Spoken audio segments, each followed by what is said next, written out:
नमस्कार, स्वागत है आपका 3N न्यूज नेटवर्क में। आइए बढ़ते हैं खबरों की ओर।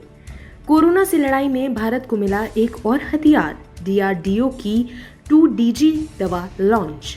कोरोना वायरस संक्रमण के खिलाफ भारत की जंग लगातार जारी है। कोरोना के खिलाफ जंग में रक्षा अनुसंधान और विकास संगठन DRDO की नई दवा उम्मीद की किरण लेकर आई है। इसी कड़ी में आज रक्षा अनुसंधान और विकास संगठन की ओर से विकसित कोरोना की दवा 2DG की पहली खेप लॉन्च की गई। रक्षा मंत्री राजनाथ सिंह और स्वास्थ्य मंत्री डॉक्टर हर्षवर्धन ने दवा को हरी झंडी दिखा दी है। तोकाते तूफान हुआ विनाशकारी, शाम तक गुजरात पहुंचने का अनुमान, महाराष्ट्र में भारी बारिश का अलर्ट। दिल्ली हवाई अड्डे का टर्मिनल 2 आज रात 12 बजे से होगा बंद। T3 से होगा विमानों का संचालन। कोरोना महामारी की मार से पहले तक यहां से प्रतिदिन 1500 उड़ानें संचालित होती थी। सूत्रों ने बताया है कि फरवरी माह में दिल्ली हवाई अड्डे पर प्रतिदिन यात्रियों की औसत संख्या करीब 1.15 लाख थी, जो महामारी की दूसरी लहर में घटकर प्रतिदिन करीब 30,000 रह गई है। बिहार में मिले 7,000 से भी कम नए कोरोना मरीज, संक्रमण दर में भी आई गिरावट। बिहार में राज्य सरकार द्वारा लागू किए गए लॉकडाउन का सकारात्मक प्रभाव देखने को मिल रहा है।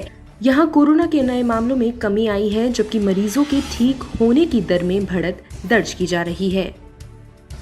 बिजनौर के रसूलपुर नगला क्षेत्र में उस समय हड़कंप मच गया जब गंगा में नहाने गए 3 युवक डूब गए।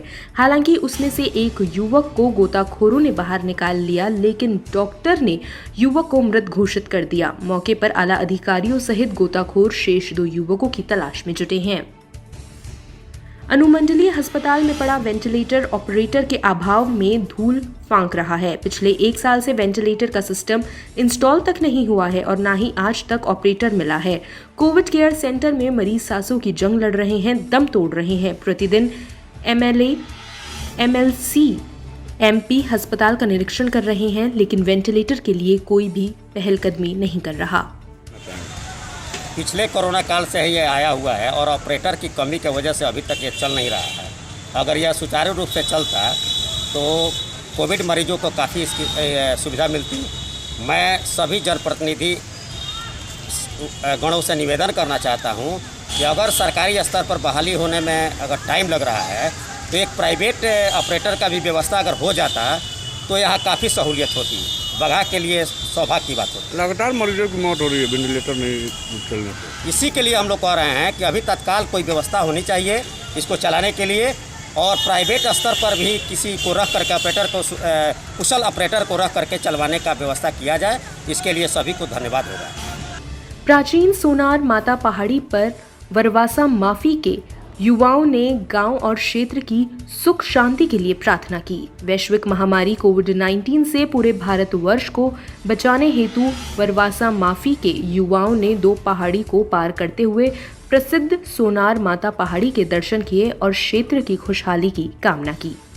खबरों में फिलहाल इतना ही। देश और दुनिया की तमाम खबरों से जुड़े रहने के लिए देखते रहिए 3N न्यूज नेटवर्क। नमस्कार।